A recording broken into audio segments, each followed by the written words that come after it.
আপনি যারা বলে সিজারে আবার কিসের কষ্ট, ওই তো শুধু পেট কাটে, তারা কি জানেন 60টা পর্দা কেটে বাচ্চাটাকে আনতে হয় দুনিয়াতে।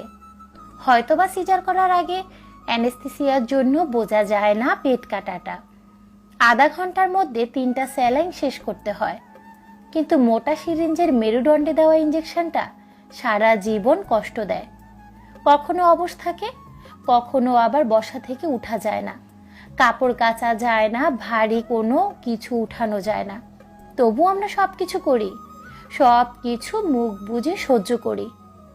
যখন অবসর মেয়াদটা চলে যায়, তখন কাটা মুরগির মতো ছটপট করতে হয়। আপনজন ছেড়ে পোস্ট অপারেটিভ রুমে থাকতে হয়। প্রতিটা মিনিট যেন 1 ঘন্টার সমান, সময় যেন যায় না। প্রিয় মানুষদের মুখ দেখার জন্য অস্থির হয়ে থাকা, ঘন্টার পর ঘন্টা কাটা জায়গায় কি